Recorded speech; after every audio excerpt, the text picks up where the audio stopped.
Bonjour bien-aimés, mes frères et sœurs, je suis content de vous retrouver aujourd'hui en ce dimanche de Pâques, le 12 avril 2020. Quelle joie pour moi de venir encore dans vos maisons partager ensemble l'évangile.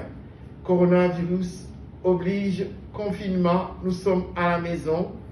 Protégez-vous, portez des masques, restez à la maison, ne vous déplacez pas pour des raisons pas valables. Mais spécialement en ce moment, pour partager l'évangile, je vais enlever le masque.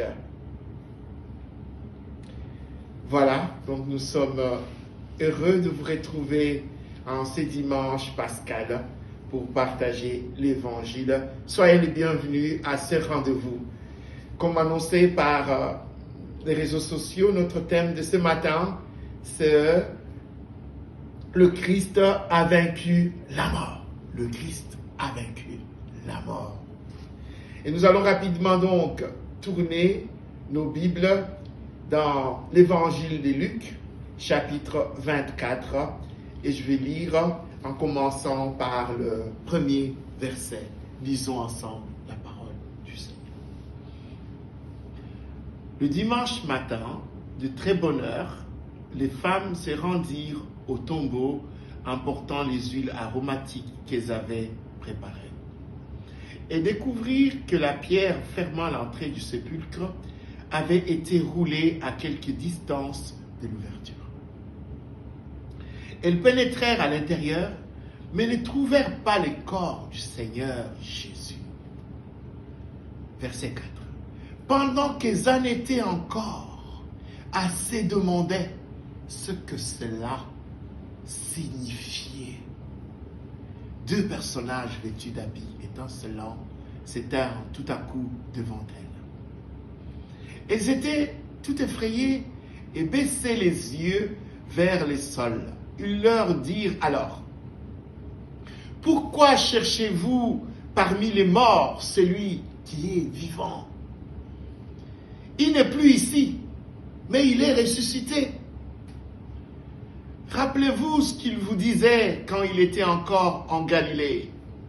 Il faut que le Fils de l'homme soit livré entre les mains des pécheurs, qu'il soit crucifié et qu'il ressuscite le troisième jour. Et se souvinrent alors des paroles de Jésus. Elles revinrent du tombeau et allèrent tout raconter aux 11, ainsi qu'à tous les autres disciples. C'était Marie de Magdala, Jeanne, Marie la mère de Jacques. Quelques femmes qui étaient avec elle portèrent aussi la nouvelle aux apôtres. Mais ceux-ci trouvèrent leurs propos absurdes. Ils n'y ajoutèrent pas la foi. Inclinons-nous dans la prière. Seigneur notre Dieu, nous bénissons ton nom pour le privilège que tu nous fais ce matin d'être le canal pour transmettre la parole à l'Église. Toutefois, Seigneur, je ne voudrais pas que ce soit moi, mais je voudrais que ce soit l'Esprit Saint m'utilisant pour transmettre ta parole lui-même. Aussi, je demande que mon intellect se taise, que mon background s'efface, que ma personne s'écrase devant la majesté de ta présence et que mon intelligence fasse place à la révélation de l'Esprit Saint pour transmettre la vérité et rien que la vérité à l'Église, pour toucher les cœurs, conduire les pécheurs à la repentance, bénir ton peuple, guérir le malade. Sois loué, sois béni. Dans le nom de Jésus-Christ, nous avons prié. Parle à l'Église. Amen. Voilà, bien-aimés, nous sommes contents. Ça fait quelques mois que nous n'avons pas eu l'occasion de partager l'évangile avec vous, mais ce matin, nous sommes plus que reconnaissants envers le Seigneur pour cette belle opportunité. Et j'espère de tout cœur que ces mauvais épisodes que nous traversons du coronavirus va passer rapidement et que nous allons nous retrouver dans une salle ensemble pour la vraie communion fraternelle. Oui, l'Église peut continuer, même dans le confinement, mais nous avons aussi besoin de vivre cette communion fraternelle en nous retrouvant ensemble. Alors, ensemble, comme Église, prions que le Seigneur lui-même arrête ces fléaux pour que plus vite puissions retrouver la communion fraternelle. Que Dieu vous bénisse. Alors, nous entrons dans la proclamation de la parole ce matin. Nous commençons par le premier verset, n'est-ce pas?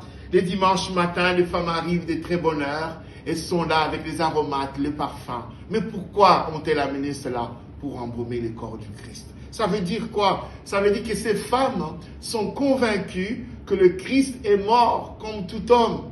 Il est dans la tombe, il n'en sortira pas. Elles sont même loin d'imaginer que le Christ puisse en sortir parce que pour elles, le Christ, comme tout homme, comme tout humain, il est mort, il est mort, il va rester là-bas. Alors, ils sont venus pour embaumer son corps. Et nous avons déjà expliqué cela à d'autres occasions, que cela démontre aussi combien ces femmes sont tenues par leurs traditions, par les coutumes et les traditions continuent d'impacter leur vie, alors qu'elles ont côtoyé Jésus pendant 3 ans. Et durant les 3 ans, le Christ a enseigné, répété, nous l'avons vu dans un verset plus loin, il leur disait, il faut que le Fils de l'homme soit livré aux mains de Sanhédrin et qu'il soit crucifié et qu'il ressuscite le 3e jour. Mais nous voyons que cet enseignement, les femmes ne l'ont pas dans leur tête. Ce matin-là, elles sont conduites par leur tradition, par les coutumes, et elles viennent pour embaumer le corps du Christ. Mais je voudrais que vous soyez impactés par la parole de Dieu.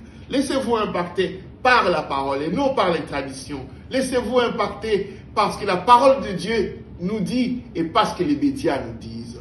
Laissez-vous impacter par la puissance de la parole et non ce que les réseaux sociaux nous transmettent nuit et jour. Voilà le premier rayon de soleil ou des lumières que je voudrais transmettre à l'église ce matin.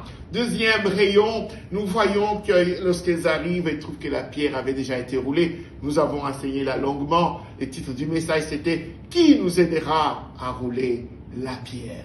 Consultez nos vidéos sur YouTube, révisionnez ces messages. Je crois que vous comprendrez que souvent les obstacles sont dans nos têtes. Parce qu'au moment où on se pose la question, en réalité, la pierre n'existait même pas. Alors qu'elle se demandait qui nous aidera à rouler cette pierre. Laissez-moi vous dire que quand vous avez encore des questions, qui nous aidera à terminer ce coronavirus, qui nous aidera à terminer ce fléau, moi je vous dis que le Seigneur a déjà une solution. Il sait comment il va faire pour que tout cela s'arrête. Alors réalisez notre vidéo, mais ce n'est pas notre sujet aujourd'hui. Nous allons nous attarder sur autre chose. Nous arrivons au verset 4. Le verset 4 nous dit, pendant qu'elles en étaient encore à se demander ce que cela signifiait quoi? C'est-à-dire l'absence du corps du Christ dans la tombe. Le corps du Christ n'est pas dans la tombe. Et elles se demandent qu'est-ce que cela pouvait bien signifier. Mais je pense qu'aujourd'hui encore, plusieurs d'entre nous en sont encore là. Ils sont encore à se demander ce que signifie la résurrection du Christ. Ce que cela signifie que le corps du Christ n'a pas été trouvé dans la tombe.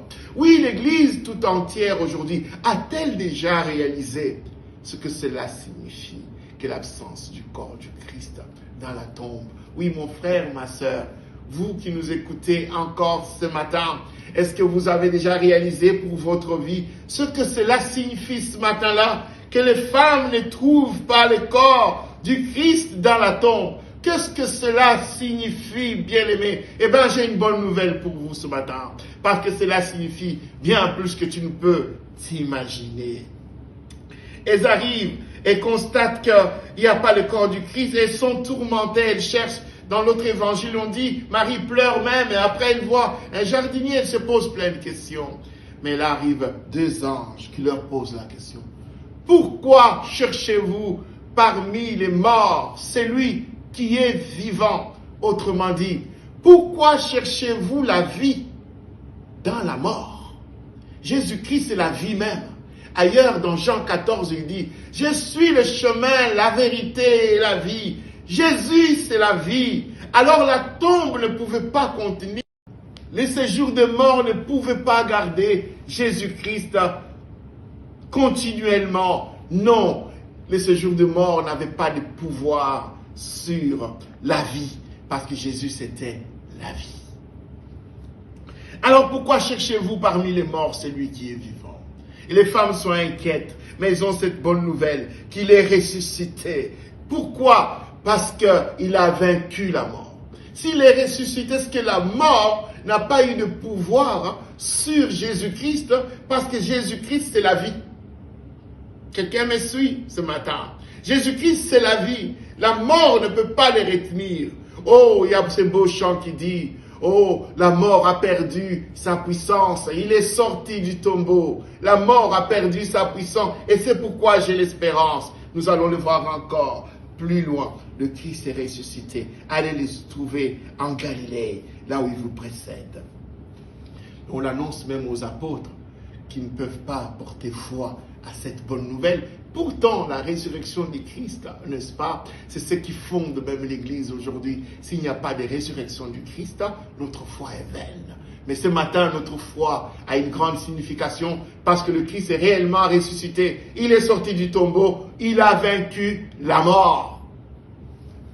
Alors, que se passe-t-il? Il se passe qu'en ce moment-là, le pouvoir de la mort, qui est le péché, ne peut pas s'exercer dans la personne du Christ. Le Christ a vécu sans péché. Le Christ a vécu sans péché. Le pouvoir de la mort, c'est le péché. Et le péché ne peut pas exercer son pouvoir sur le Christ parce que le Christ a vécu sans péché. Il est sans péché. Mais il a porté nos péchés à nous. Il a porté nos péchés à nous et il s'est identifié à nous. Il a été enseveli et nous avons été ensevelis avec lui. Quelqu'un me suit ce matin? Le Christ entre dans la tombe avec nos péchés, il entre dans la tombe avec nos vies, il entre dans la tombe avec l'humanité entière. Et ce matin-là, le Christ, comme Dieu, triomphe de la mort et sort de la tombe. Il sort donc avec toi, il sort donc avec moi, il nous donne la vie. Je voudrais vous dire ce matin, nous avons commencé ce message en parlant de ce qui se passe dans la ville, ce qui se passe sur toute la surface de la terre, le coronavirus. Nous voyons que les gouvernements du monde entier injectent des milliards et des milliards dans l'économie, injectent des milliards pour soutenir l'économie, en même temps pour lutter contre le coronavirus, le Covid-19. Pourquoi? Parce que ces virus, pense-t-on, ils tuent. Mais laissez-moi vous dire ce matin que le virus Covid-19 ne tue pas. Il ne fait que disparaître de la surface de la terre. D'ailleurs, aucune maladie ne tue. Ni les cancers, ni l'infarctus, ni l'AVC, ça ne tue pas. Oui, la mort physique, mais qui n'est qu'une disparition de la surface de la terre. Mais laissez-moi vous dire la vraie mort. La mort, c'est la séparation avec Dieu. La vraie mort que nous devrions tous craindre, c'est la séparation avec Dieu. Mais cette mort-là, elle est causée, non pas par le Covid-19, elle est causée par le péché. Ailleurs, dans Romains chapitre 6, la Bible dit, le salaire du péché, c'est la mort. Donc, le péché tue. Il tue plus que le coronavirus. Mais nous voyons qu'aujourd'hui, nous portons les masques. Nous restons confinés. Les gens se protègent. L'État injecte des moyens pour faire face au Covid-19. Mais est-ce que l'humanité a déjà engagé comme moyen pour faire face au péché? Posons-nous la question aujourd'hui. Qu'est-ce que toi, comme chrétien, as-tu déjà engagé comme moyen pour t'éloigner du péché? Pose-toi la question ce matin. Je voudrais que le Saint-Esprit parle à quelqu'un ce matin. Oui, c'est bien de se protéger du coronavirus. Mais il sera encore plus important de craindre et de fuir le péché qui peut te tuer éternellement. La vraie mort, c'est la séparation avec le Christ. Mais le Christ, il a fait plus que nous protéger du coronavirus. Il nous a dispensé, il nous a détachés, il nous a retirés, il nous a enlevés du pouvoir de la mort, c'est-à-dire le péché. Alors lisons ensemble dans Romains chapitre 6. Nous tournons la Bible dans l'épître de Paul, au Romains chapitre 6.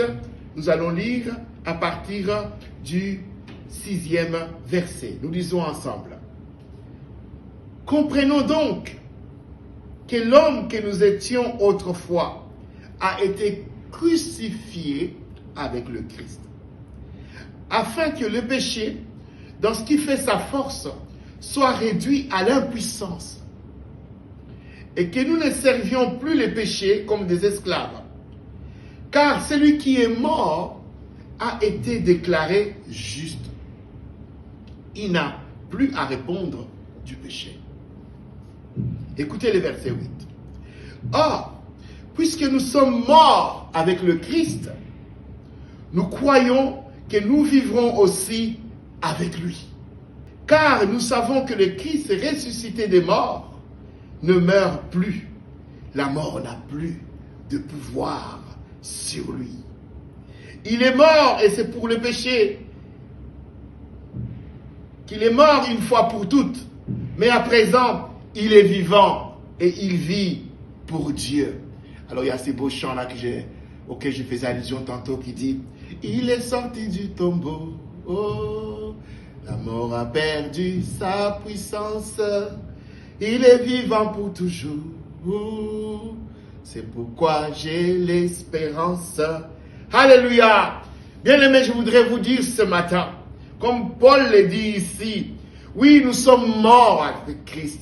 Nous avons été ensevelis avec lui. Et ailleurs, il dit, lorsque nous avons été baptisés, nous avons donc été ensevelis avec le Christ. Et lorsqu'il est ressuscité, nous sommes ressuscités avec lui. Et parce que nous sommes morts pour le péché, par rapport au péché, nous sommes morts, nous n'existons plus. C'est exactement cela qu'il dit au verset 7. Car celui qui est mort a été déclaré juste. Il n'a plus à répondre du péché. Or, nous, par rapport au péché, nous sommes morts. Le chrétien, il est mort par rapport au péché. Mais il a la vie en Christ, parce qu'il est ressuscité avec le Christ. La mort n'a plus de pouvoir sur lui, parce que le pouvoir de la mort, c'est le péché. Et Jésus, dans Jean 14, il a dit, je suis le chemin, la vérité et la vie. La vie, c'est Jésus-Christ. Nous avons Jésus en nous, nous avons la vie. La mort n'a plus de pouvoir sur nous. Pourquoi? Parce que Christ nous a réconciliés. Il a payé le prix. Il a pris nos vies du statut des pécheurs, des condamnés à mort.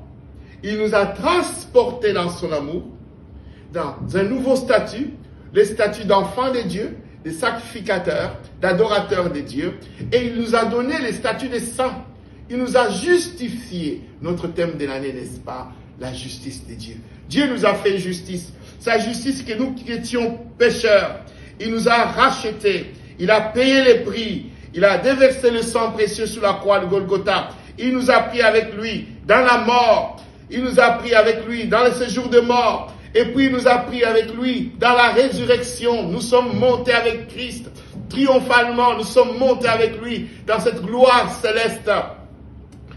Nous avons donc connu ce Christ qui nous a transformés, qui nous a donné cette grâce et cette opportunité de devenir enfants de Dieu. Voilà la bonne nouvelle que j'ai pour vous ce matin. C'est que la mort physique du Covid-19 ou de n'importe quelle autre maladie, c'est pas cette mort-là que vous devez craindre. Mais craignez plutôt la mort causée par le péché, parce que cette mort-là nous conduit éternellement à être séparés de Dieu. C'est la mort totale, c'est la mort éternelle. Et cette mort-là, le Christ l'a vaincu. Le Christ l'a vaincu parce qu'il a triomphé du péché. Parce que le Christ te justifie. Il te prend toi, il fait de toi un saint. En faisant de toi un saint, il libère le pouvoir que le péché, que la mort exerçait sur toi par le péché. Le Christ te libère de cela, il t'affranchit. C'est pourquoi, comme je pourrais le dire, je pense que celui qui va trouver un médicament pour le Covid-19, il aura un prix Nobel. Je suis convaincu, il aura un prix Nobel. Pourquoi? Parce que c'est un fléau qui touche le monde entier. Et s'il trouve un médicament, un vaccin, Plusieurs vies vont échapper à cette mort, entre guillemets. Mais cependant, cette mort physique à laquelle les gens peuvent échapper aujourd'hui parce qu'on aura trouvé un médicament, ces gens pourront encore mourir 2 ans, 10 ans, 15 ans, 20 ans, 30 ans après, par une autre maladie. Soit le diabète, soit l'hypertension, soit les cancers, soit l'AVC. Donc, le fait d'avoir échappé au coronavirus n'aura pas été pour eux une garantie d'une vie certaine. Juste un moment en différé, ou plutôt juste un moment de répit par rapport à ces disparitions terrestres. Je ne sais pas si vous suivez ce que je suis en train de vous dire, si vous comprenez cela. Oui, c'est important de trouver les médicaments pour combattre le Covid-19. C'est important pour nos frères et nos sœurs. Mais c'est encore plus important pour nos frères et nos sœurs que l'évangile touche leur cœur, que nos familles soient impactées par la parole de Dieu, pour qu'ils puissent, nos frères et sœurs, qu'ils puissent échapper de la mort, qui est la mort certaine. Alors, nous allons regarder encore dans 1 Jean, chapitre 11. Qu'est-ce que le Christ dit? Il dit, c'est l'apôtre Jean qui explique et qui dit, celui qui a le Fils, il a la vie. Donc, quand bien même le Covid-19 l'aura touché, mais parce qu'il a le Fils en lui, il a la vie. Il a la vie qui va déborder juste dans l'éternité, dans la félicité de Dieu. Moi, je trouve ces choses, que c'est la bonne nouvelle que nous avons ce matin.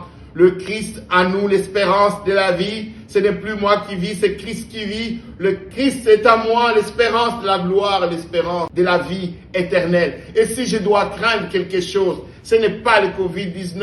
Bien sûr, je dois prendre toutes les précautions. Je dois faire attention, je dois respecter les mesures d'hygiène. Mais je dois encore respecter plus la parole de Dieu pour fuir le péché et garder le Christ à moi pour vivre éternellement. Alors le Christ mérite plus que le prix Nobel. Il mérite qu'il soit célébré nuit et jour. Il mérite d'être glorifié. Il mérite d'être célébré. Parce que lui, ce qu'il a fait, ce n'est pas juste t'empêcher de disparaître de la terre. Mais ce qu'il a fait, c'était te donner la vie éternelle. Et encore, la vie éternelle dans la félicité, dans la gloire de Dieu, dans le palais céleste, dans la Jérusalem céleste, dans la présence de Dieu, dans les rues pavées d'or, dans ce beau quartier du ciel, où j'espère, mon frère, ma sœur, tu auras ta villa dans la présence de Dieu. Oui, moi je lui demanderai en plus de la villa, une sorte de cabane derrière, comme disait le frère Branham, pour qu'un soir je puisse aller me recueillir là-bas et me dire, oui, ça y est, j'y suis enfin, je suis dans la gloire céleste, je suis dans la présence de Dieu. Il faut aimer cette présence de Dieu-là. Et quand on aime cette présence de Dieu-là, on garde le péché en horreur, on les garde très loin de nous. Parce que Christ a souffert pour cela. Il a payé de sa vie, il a donné son sang sous la croix pour nous affranchir du péché, pour nous détacher du pouvoir de la mort. Alors mon frère, aime la présence de Dieu. Alors quand nous avons dit tout cela, que faut-il croire ce matin? Ce qu'il faut croire ce matin, c'est que réellement le Christ ressuscité ne meurt plus. Et comme moi j'ai été enseveli avec lui, comme je suis ressuscité avec lui, moi non plus je ne meurs plus. Oui, je n'ai pas peur. Oui, Paul à un moment disait, non, je n'ai plus peur, je n'ai pas peur de mourir, la mort m'est un grain, parce que je sais que désormais la couronne m'est réservée. Un enfant de Dieu qui vit en bonne relation avec Dieu, il n'a pas peur de la mort. Oui, la mort nous fait mal. Mort entre guillemets, j'appelle encore. Mort entre guillemets, parce que ce n'est que juste une disparition de la terre. Oui, ça nous fait tous mal au cœur, parce que nous avons des proches. Oui, nous avons encore peut-être des enfants en bas âge. Oui, ils resteront orphelins si nous étions partis. Mais ce n'est pas cette mort physique qui doit nous faire peur. Parce que nous savons qu'en Christ, nous ne mourrons plus. Parce que le Christ ressuscité ne meurt plus. Or, le Christ, il vit en moi. Moi, je vis en Christ. Donc, je ne meurs plus. Quelle bonne nouvelle ce matin. Que faut-il encore croire ce matin? Que nous sommes ressuscités avec Christ Oui, bien-aimés, nous sommes ressuscités avec lui. Et comme nous sommes ressuscités, la mort a perdu sa puissance. La mort n'a plus de pouvoir sur nous. Les péchés n'ont plus de pouvoir sur nous. Nous sommes en Christ. Nous avons été justifiés. Que faut-il encore croire ce matin? Que le Christ a vaincu la mort en triomphant du péché. Oui, il a triomphé du péché et il te donne un statut de saint. Tu es saint. Tu es saint. Tu as été déclaré saint. Le péché n'a pas de pouvoir sur toi. Oui, le Christ a vaincu de la mort qui pouvait te menacer. Le Christ a triomphé de cette mort. Alors reste attaché à lui. Que faut-il croire encore ce matin? Que Christ, en nous réconciliant avec le Père, il nous a affranchis du péché et donc il nous a affranchis de la mort. Oh, quelle bonne nouvelle! Si on donnera le prix Nobel à celui qui aura trouvé le médicament pour le Covid-19. Oh, essayez d'imaginer ce que le Christ mérite réellement. Oh, essayez d'imaginer ce que le roi mérite réellement. Essayez de comprendre ce que le Seigneur de gloire mérite réellement. Parce que ce que lui a fait est plus que prolonger notre vie de 10 ans, 15 ans, 20 ans ou 30 ans. Que faut-il croire encore ce matin, sinon que le Christ mérite, oh, la louange céleste, le culte céleste, l'adoration universelle, que tous les êtres vivants s'inclinent et disent qu'il est digne de louange, digne d'être élevé, digne d'être célébré. Il est digne d'être élevé, il est digne de recevoir force, puissance, richesse, honneur. Oui, il est digne, notre Jésus-Christ, notre Seigneur. Il est le remède parfait. Il est le remède parfait, le Seigneur Jésus-Christ. Que faut-il croire encore ce matin? Que le Christ mérite, oh, je le dirai 1000 fois, il mérite la louange. Il mérite que ta vie, ma sœur, il mérite que ta vie, mon frère, ne soit que l'expression de louange, ne soit que l'expression d'adoration, de magnificence du nom de Jésus-Christ. Lui qui t'a racheté de la mort éternelle en triomphant du péché, en te donnant ce statut de saint. Oh, merci Jésus-Christ d'avoir fait de moi aussi enfant de Dieu, de m'avoir justifié, de m'avoir arraché du pouvoir du péché, de m'avoir arraché du pouvoir de la mort. Je te dis merci Jésus. Et ma sœur, je voudrais que tu dises merci au Seigneur. Et mon frère, dis merci à Jésus-Christ. Et lorsque tu as cru à cela, que faut-il faire, ma sœur? Il faut avoir la vie du Christ en toi. Il faut avoir la vie du Christ en toi. Et laisse-toi impacter par la parole de Dieu. Ne te laisse pas impacter par ce que les réseaux sociaux racontent. Ne te laisse pas impacter par ce que la télévision raconte. Ne te laisse pas impacter par ce que les médias racontent. Mais laisse-toi impacter par l'enseignement de la parole de Dieu. Comprendre que les péchés tuent et ils tuent plus que le coronavirus. Nous avons dit combien les gouvernements du monde entier engagent des millions et des milliards pour se défendre contre le coronavirus. Essayez d'imaginer si on pouvait engager les mêmes milliards, les mêmes millions, les mêmes milliards pour soutenir l'évangile, pour prêcher le Christ, pour annoncer le Christ aux nations. Combien de vies on sauverait pour du vrai, pour la réalité, pour l'éternité. Aussi, je prie de tout mon cœur que toi, mon frère, toi, ma sœur, après cet événement malheureux de confinement, je voudrais que lorsque nous nous retrouverons dans l'église, que tu ne sois plus choqué. Si l'église avait besoin d'argent pour soutenir l'œuvre de Dieu, pour soutenir la prédication de l'évangile, si nous pouvons mettre autant de moyens pour aller toucher nos frères qui sont à Massimanimba, ceux qui sont à Mweneditu, ceux qui sont à Lissala, qui n'ont pas encore entendu l'évangile, qui ont besoin d'être touchés, d'être arrachés de la mort éternelle et d'être conduits dans la gloire céleste, dans la présence de Dieu. Oui, nous devons engager tous les moyens possibles pour que l'évangile soit prêché, parce qu'ils sont menacés plus que par le coronavirus. Ils sont menacés par le péché qui les conduit dans la mort certaine. Mais ce matin, le Christ a vaincu la mort, que vous et moi, nous nous engageons dans ce combat pour mettre nos moyens ensemble, les moyens spirituels, les moyens financiers, pour que l'évangile soit prêché, que le peuple de Dieu soit arraché de la mort. Que faut-il faire encore quand tu as cru cela, mon frère, ma sœur? Il faut s'attacher à Christ totalement pour vivre rien que par Christ, vivre la vie du Christ, refléter le Christ dans votre vie. C'est ça qu'il faut faire, fuir loin du péché, refléter la vie du Christ, manifester la puissance du Christ. Dieu vous aime et vous bénit. Joyeuse Pâques. Nous nous retrouvons bientôt. Soyez bénis au nom de Jésus-Christ. Amen.